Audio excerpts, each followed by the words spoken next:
Welcome to PGI college Pithoragarh, जो जाना जाता है nursing, paramedical, agriculture, hotel management, computer science और मैनेजमेंट जैसे जॉब ओरिएंटेड कोर्सेज के लिए।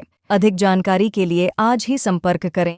सोशल मीडिया पर एक पोस्ट की खूब चर्चा चल रही है और ये पोस्ट किया है कुमाऊनी सिंगर गणेश मर्तोलिया ने, जिनका भी एक गीत काफ़ी फेमस हो रहा है, लोगों की जुबान पर चढ़ा हुआ है, हिमालय हवा सुरूरू।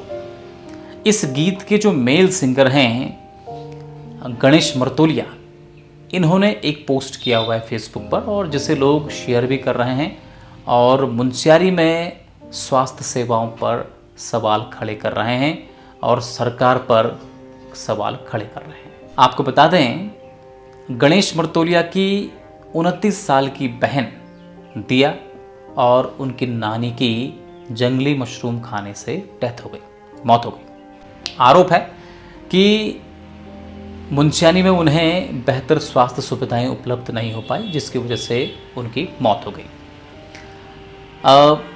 इस बीच गणेश मर्तोलिया ने फेसबुक पर एक पोस्ट किया है। पोस्ट बहुत भावुक है और उन्होंने अपने दर्द को बयां किया है और साथ ही उन्होंने शासन और प्रशासन पर भी गंभीर सवाल खड़े किए हैं और निशाना साधा है। उन्होंने क्या कुछ पोस्ट किया है, आइए मैं आपको सुनाता हूँ। मैं आज तक हिमालय को सुकीली सुंदर कहता आया था, लेकिन अंदर से वह कितना टूटा, दुखी और बेबस है, वह अब महसूस कर रहा हूँ। जब मैं टूट चुका हूँ, बेबस हो चुका हूँ, बेसहारा हो चुका हूँ। मेरे आंखों के सामने जो हर दिन नॉस्टेल्जिया में सफ़ेद पंचचूली तैरता था, उन तैरते सफ़ेद बर्फ की चादर को अपने गीत में उतारता था, मुझे वह बिल्कुल काला नजर आ रहा है।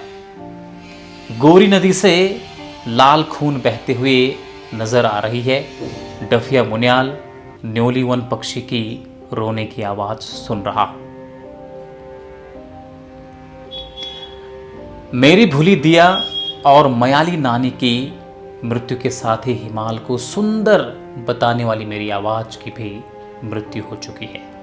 यह आवाज अब कभी नहीं सुनाई देगी, जब तक कि टूटे बिखरे लाचार हिमालय की बात को कोई धरती के निर्दयी निर्मम करता धरता सुन न ले। यह संभव ही नहीं है कि उसकी आवाज सुन ली जाए और यह संभव भी नहीं है कि अब मेरी आवाज कोई सुन पाए। 24 घंटे तक मेरी भूली और नानी उस इंसानी मौत के लिए बने बिल्डिंग में तड़पती रही और अगले 12 घंटे में मेरी भूली नानी ने सांसें छोड़ दी और मैं और मेरा परिवार नहीं चाहते कि इस क्षति का आरोप उस मौत के लिए बनाई गई बिल्डिंग में कार्यरत डॉक्टर्स, नर्स और कार्यकर्ताओं पर पड़े।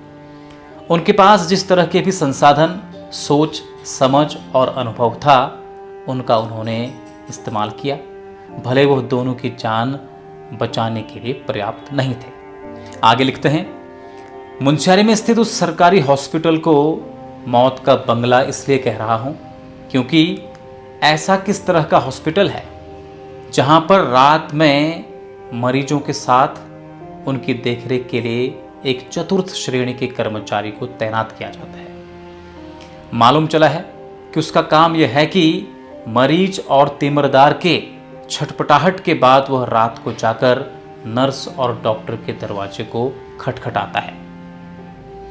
मेरा आग्रह है कि उस मौत के बंगले के बाहर एक नोटिस चिपका दें कि रात्रि में स्वास्थ्य सेवा उपलब्ध नहीं है। कृपया मरीज अपने स्वास्थ्य और जीवन की जिम्मेदारी स्वयं लें, जिससे कि उस रात मरीज अपने जीवित रहने की बहुत बड़ी गलतफहमी में ना पड़े। इस घटना से मैं जुड़ा हुआ हूं, तो इस तरह के हालात से आप लोग जान पा रहे हैं। वहां के ऐसे न जाने कितने तमाम बाशिंदे होंगे जिन्होंने भरोसे के लिए एक रात उस मौत के बिल्डिंग में बिताई होंगी और अगली रात उन्हें जीवन में नसीब नहीं हुआ होगा और आगे भी यह जारी रहेगा।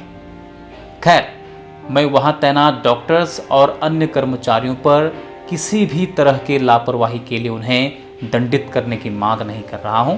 मैं फिर उस बात को दोहरा रहा हूं कि जितने संसाधन, जितनी समझ, जितना अनुभव और जितने स्टाफ वहां मौजूद होगा, उन्होंने अपनी कोशिशें जरूर की होंगी। बस शासन प्रशासन एक छोटा सा काम कर दे कि ऐसे दुर्गम क्षेत्रों में रात के अनुपलब्धता के लिए एक नोटिस बोर्ड जरूर चिपका दे। क्योंकि मेरी बहन जो 29 साल की थी, अभी उसने आधे से ज़्यादा उम्र बितानी थी, और मेरी नानी जिसने मुझे अभी और दुआ देनी थी, उन्हें रात के वह 12 घंटे की कीमत अपनी जिंदगी से चुकानी पड़ गई। शासन वाकई कितनी लाचार है, गरीब है, असहाय है। उसके पास रात की तैनाती के लिए एक नर्स तक रखने के लिए धन नहीं है। तो आप देख सकते हैं कि उन्होंने कितने दर्द के साथ इस पोस्ट को किया है, और कहीं ना कहीं सरकार पर बड़े सवाल खड़े किए हैं।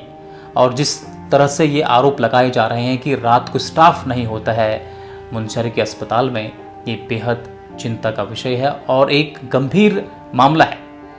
इसकी जांच होनी चाहिए।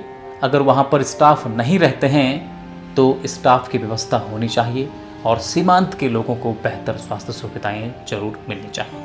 खबरों में बने रहने के लिए न्यूज़ पीटीएस टीवी को सब्सक्राइब करें और बेल आइकन दबाएं, और साथ ही फेसबुक पर न्यूज़ पीटीएस टीवी पेज को लाइक या फॉलो करें।